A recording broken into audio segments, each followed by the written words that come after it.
ओम शांति। बाबा कहते मीठे बच्चे, सत्य बाप तुम्हें सत्य सुनाते हैं।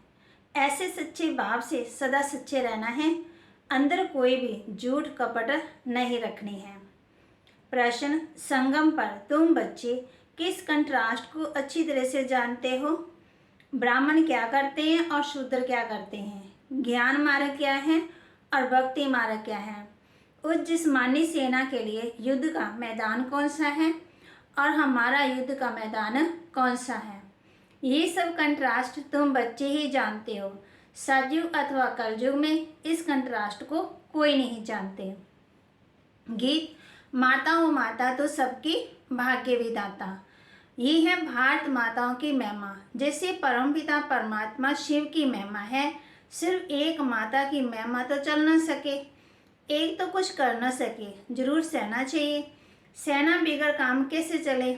शिव बाबा एक हैं, वह एक ना हो तो माताएं भी ना हो, ना बच्चे हो, ना ब्रह्मा कुमार और कुमारी हो।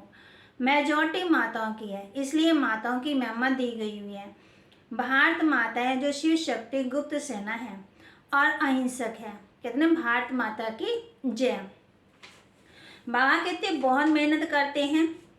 बाप हम बच्चों को समझाते हैं, ये तो तुम बच्चे ही जानते हो कि हम कितने गुप्त हैं। शिव शक्ति सेना क्या करती है, विश्व का मालिक कैसे बनते हैं।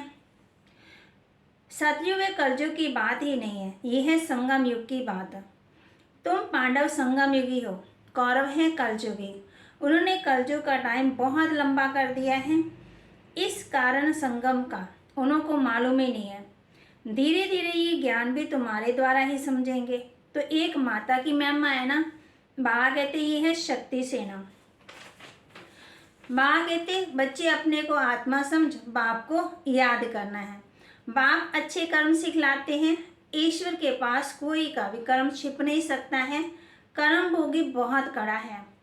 बल तुम्हारा ये अंतिम जन्म है, तो भी सजा तो खानी पड़ेगी, क्योंकि अनेक जन्मों का हिसाब तो चुकता करना है। बाबा ने समझाया है, काशी कलवड़ खाते हैं तो तब प्राण निकलते हैं, तब भोगनी पड़ती है। बहुत कष्ट होता है ना, फिर सहन करना पड़ता है। एक तो कर्म भोग बीमारी आदि, दूसरा फिर विकर्मों की सजा। उस समय कुछ बोल ना सके। पाप आत्मा को यहाँ ही सजा भी और वहाँ भी सजा मिलती है। सतयुग में तो कोई पाप होता नहीं है ना। फिर बाबा हम बच्चों कहते भगवान कहते हैं मन मना भाव। परमपिता परमात्मा कहते हैं निराकारी बच्चों को कि मुझे याद करो तो तुम मेरे पास आ जाएंगे ना। मैं आत्मा इन कर्म इंद्रियों का आधार लेता हूँ कर्म करने के लिए। बाबा कहते मैं सबका बाप हूँ। मेरी महिमा तब गाते हैं, सब गाते हैं ना। सर्वशक्तिवान, ज्ञान का सागर, सुख का सागर आदि आदि, कितना कुछ कहते हैं। बाप कहते हैं तो भगवान भी ज्ञान देंगे ना, वही ज्ञान का सागर है। ज्ञान अंजन सदगुरु दिया, अज्ञान अंधेर विनाश। सदगुरु तो एक ही परमपिता परमात्मा है। महिमा सदगुरु की है, ना कि गुरु की। बागते गुरु तो बहुत है ना दुनिया में। तुम जानते हो बेहद का सुख देने वाला बेहद का बाप ही है। बेहद का दुख रावण देते हैं, वह सबसे बड़ा दुश्मन है। कोई को पता ही नहीं ना कि रावण कौन है। अभी तुम बच्चों को बाप की श्रीमत मिलती है। बच्चे बाप को याद करो। अलफ और बे। परमपिता परमात्मा स्वर्ग की स्थापना करते हैं, रावण फिर नरक। बाप कहते जितना हो सके बाप को याद करो। शादी में जाओ, गर्भग्रस्त में रहो, सिर्फ बाप को याद करो। सजाओं से छूटने के लिए अपने सब हिसाब तक चुकते करने हैं। सच्चे बाप से कुछ भी छिपाना नहीं है। झूठ कपट जो भी त्याग है ना, उसका त्याग करना है और याद की यात्रा में रहना है। जैसे बाप उपकारियों पर भी उपकार करते हैं, ऐसे सब उपकार करना है। सबको बाप का सत्य परिचय देना है। वरदान दे रहे बाबा बच्चों को, ईश्वरीय संस्कारों को कार्य में लगा करके सफल करने वाले सफलता मूर्त भव। ईश्वरीय संस्कारों को कार्य में लगा करके सफल करने वाले सफलता मूर्त भव। जो बच्चे अपने ईश्वरीय संस्कारों को कार्य में लगाते हैं, उनके व्यर्थ संकल्प स्वतः ही खत्म हो जाते हैं। सफल करना माना बचना, बचाना और बढ़ाना, बचना भी है ना।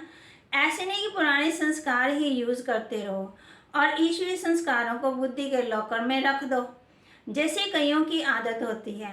अच्छी चीज में पैसे बैंक अथवा अलमारियों में रखने की, पुरानी वस्तुओं से प्यार होता है, वह यूज करते रहते हैं। यहाँ ऐसे नहीं करना है। यहाँ तो मनसा से, वाणी से, शक्तिशाली वृत्ति से अपना सब कुछ सफल करो तो सफलता मूर्त बन जाएंगे। स्लोगन, बाप और मैं ये शतशया साथ है तो कोई भी विघ्न ठहर नहीं सकता है। अगर विघ्नों को दूर करना है, बाप और मैं ये शतशया साथ हैं तो कोई भी विघ्न ठहर नहीं सकता है। सभी ब्राह्मण बच्चों प्रति विशेष अटेंशन। परमात्मा महावाक्य, एक बल एक भरोसा, अर्थात सदा निश्चय हो कि जो साकार की मुरली है वह मुरली है, जो मधुबन से श्रीमत मिलती है वही श्रीमत है। बात सिवाय मधुबन के और कहीं मिल ही नहीं सकता है। सदा एक बाप की पढ़ाई में निश्चय हो। मधुबन से जो पढ़ाई का पाठ जाता है वही पढ़ाई है, दूसरी कोई पढ़ाई नहीं है। अगर कहाँ भोग आदि के समय संदेशी द्वारा बाबा का पाठ चलता है, ये तो बिल्कुल रॉन्ग है, ये भी माया है। इसको एक बल एक भरोसा नहीं कहेंगे। बाबा कहते मधुबन में से जो मुरली आती है उस पर ध्यान दो, नहीं तो और रास्ते में चले जाएंगे। मधुबन में ही बाबा की मुरली चलती है, मधुबन में ही बाबा आते हैं। इसलिए हर एक बच्चा ये सावधानी रखे, नहीं तो माया धोखा दे देगी। बाबा कहते अगर धोखे से बचना है तो क्या करो, एक बाप की श्रीमत पर चलो। ओम शांति।